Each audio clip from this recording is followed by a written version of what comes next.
and call on you in the order that I get those chats.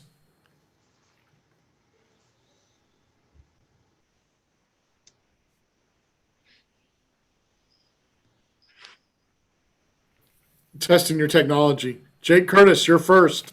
First up, Jake. Go ahead. Question for Coach Sirmon. Yeah, Peter.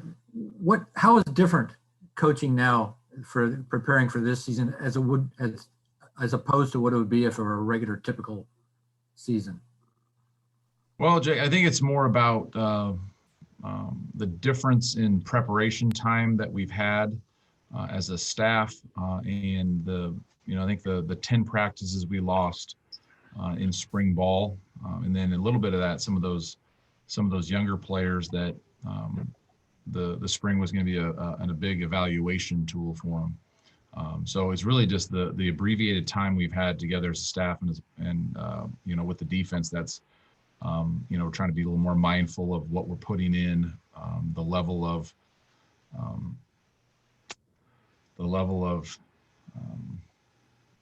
the detail has to be there.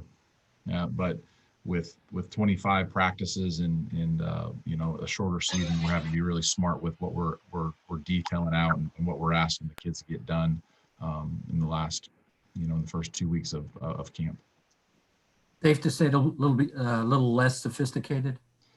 It will be. Thankfully, we have a lot of veteran guys coming back, and the system which we run, is pretty multiple in what we do. So the baseline is pretty sophisticated, but with adding some new guys into the system, we have to make sure that everybody's coming along with it, not just the guys that have been in here for 2-3 years. Okay, Jake, anything else for now? That's good for now. Okay, No way, what's up? I didn't know it was you because your hair. Oh, sorry about that. Trace, are you there? Yeah, sorry, I went a little haywire here. Okay. That's okay. Thank you. One thing I And wanted please put your phone on mute if you're not recognize asking you a from question. here with him. I know what he looks like. Hold on, guys. If you are not asking a question, please put your Zoom on. That's so random.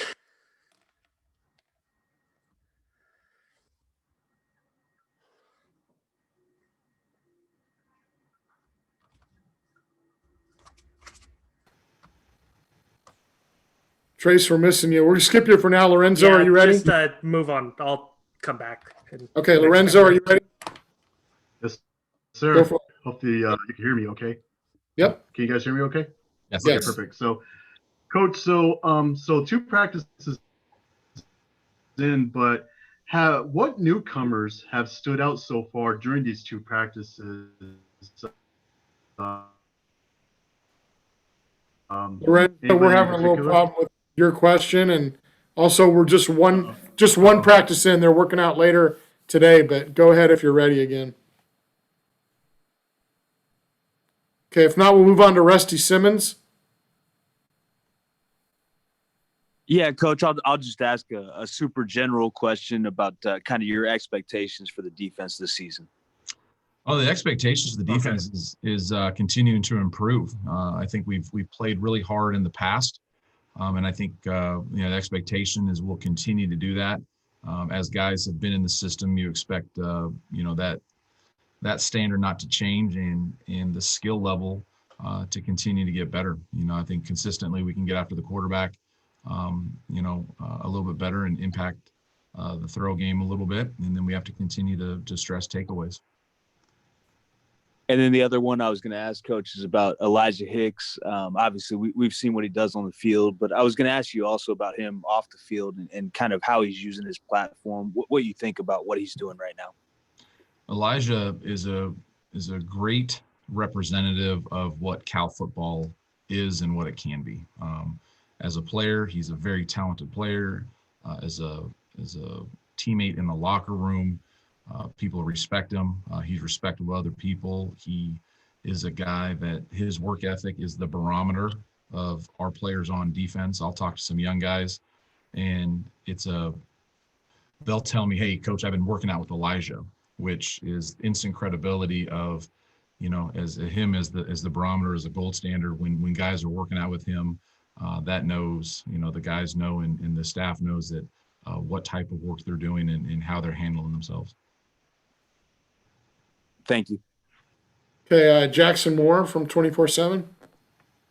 Coach Wilcox told us a bit yesterday about the differences with the protocols you guys are working with from his perspective in terms of working with the defense and installation. Can you describe just how these early practices are different than normal?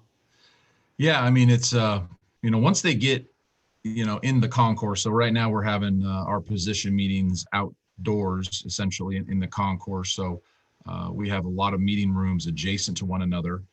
So that's, in terms of just the teaching progression, that's a little bit different. Usually you have your own space, whiteboard, you have your doc cam and some different tools that some of us use for some of the teaching progression. But once the guys have gotten into the protocol and we get on the field, we're not, we're continuing to tackle and get off blocks and do all those same things, from a time perspective in terms of, they don't, we're trying to minimize, doing this for, 15 minutes at a time. So we've been mindful with that, but, starting yesterday with our install, it's really kind of full speed ahead, in terms of how we space each other. We have social distancing in the meeting room in the concourse, but other than that, it's, we just got to get to coaching football.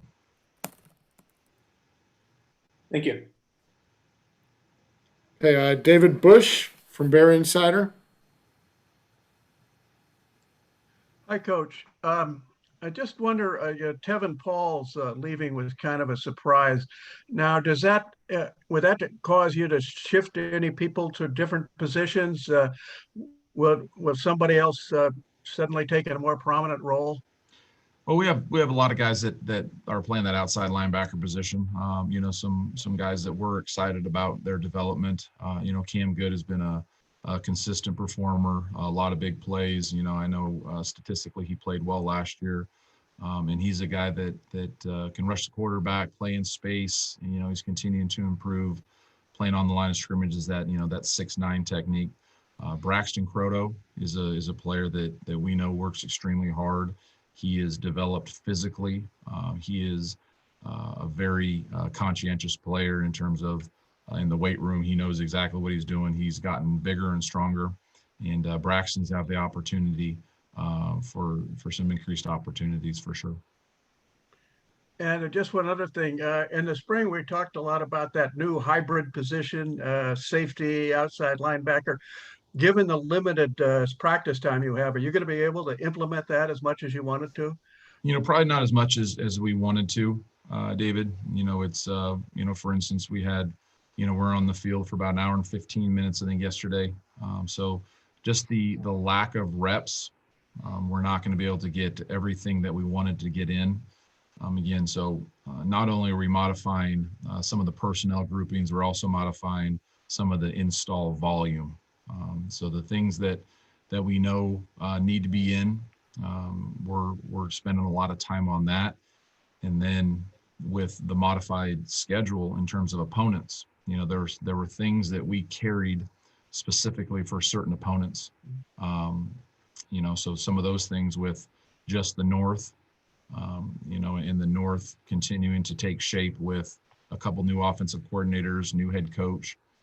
So there's some things that we feel we can carry versus any personnel groupings, any kind of offensive philosophy. And then, once, the new coordinators kind of show what direction they're going, we'll have some things that we'll probably need to ramp up a little bit later in the season. Thanks. Okay, Lorenzo Reyna, I think you're ready now from 24/7.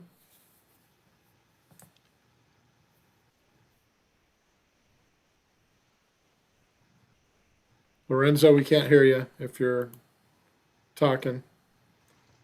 Let's move on for now to Trace Travers. Yeah, Okay, hope this works. How much do you think that helped? Yeah. He's Go ahead, Lorenzo.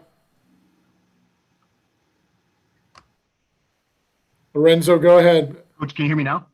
Yes. Can you hear me? Okay. So, okay.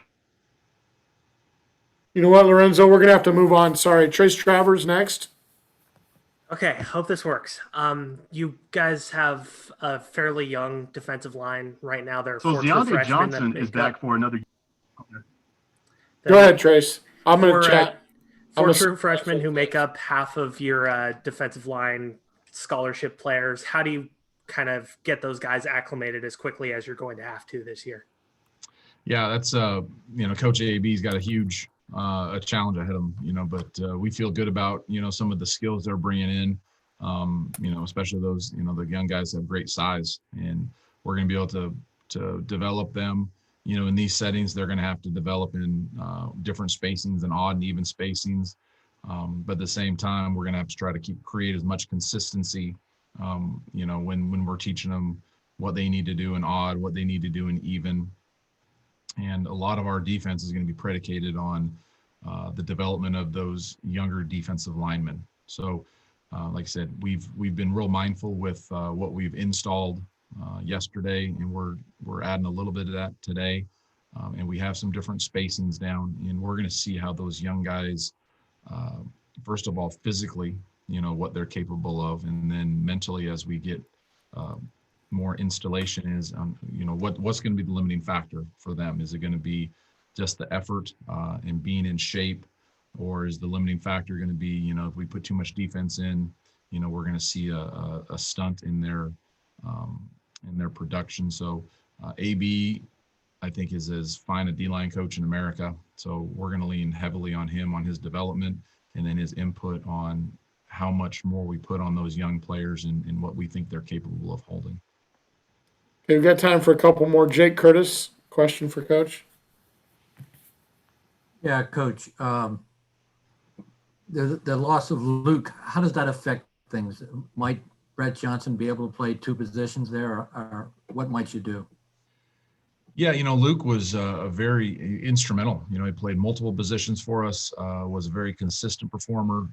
It's very unfortunate that, he developed at Cal, has some great football, and really gave us everything that he had. And it's very unfortunate that it played out the way it did, that he's playing for somebody else. But like anything, there's more opportunities for guys on the roster. Brett showed flashes last year. Brett continued to improve last year in the weight room. Even through the summer, it's been, we haven't had the consistency that we typically have, but Brett's a very talented player, and he's gonna have to play multiple positions. Really, all of our veteran players have to play almost 2.5 positions. We're going to try to protect some of the newcomers and have them get good at one before we move on to multiple positions. But, we're excited about Brett. J.H. Tevis, he's another guy that can play multiple positions. Z plays multiple positions, and Maldonado. So all those guys are doing a lot. Just real quick, when you say a guy might play 2.5 positions, what is a half position? Well, sometimes, in some of these rotations, we might not have a third, a true three at a position. So in the effort, you put in a first backup, and some of those guys have to play, you can play the right side of the defensive line. So it's not a position that's their primary or their second position. But, if we're playing a game and there's a few injuries, we can't play with 10. So some of those guys have to have enough wherewithal that they can survive a couple series in a position that's not typically their home. Thanks. Okay, I'm going to ask. We got 2 more here for you, Coach. We'll let you go. I'm going to ask for Lorenzo. His question is about Deontay Johnson. How much does it help having a veteran presence like that on the defensive line, especially with the young guys coming in?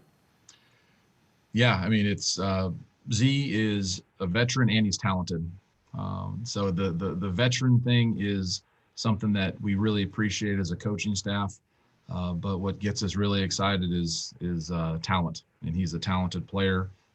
He is the dad of the group now in terms of I think he's been here longer than I think every coach on staff. So we're excited about his attitude. Just out there yesterday, he's still he's out there with a big old smile on his face and his enthusiasm. is something that's not lost. And I think sometimes, when you've been at a school for a while, it's you get a little bit in the, I've been here for a long time. You look like if you go watch an NFL practice, some of the vets run around a little bit different than some of the younger players. But Z's personality is one of a youthful younger player, and his talent and his experience are both are all really important to us. Okay, final question, Jasper Sundin from the Daily Cal. Hey, Coach, and sorry everyone for being a little too liberal with my mute button there. Coach, real quick, you talked a little bit about freshmen on the defensive line. I know you've only had a couple practices in spring and this week, but are there any freshmen or younger players that you're already getting excited about, or you feel like have showed some promise?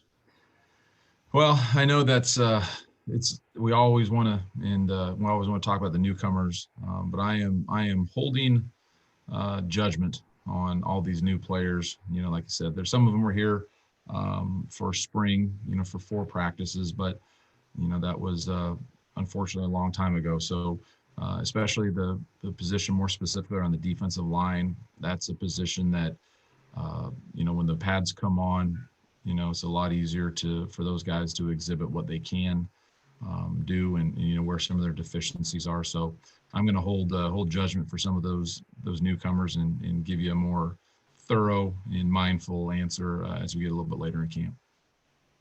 Okay. Absolutely. Oh, sorry. Jasper, do you have a final follow-up?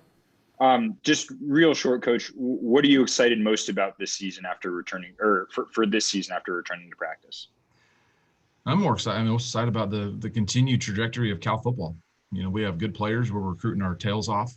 We really feel good about the reception of the guys that we're recruiting, even currently. Cal football is on the rise, and we feel we have an opportunity to make a significant step of getting where we want the program to be, and this is the necessary path to do it. Go out there and continue to play at a very high level, be smart, tough football program, and continue to recruit and develop our players. Okay, everybody good? All right, thanks.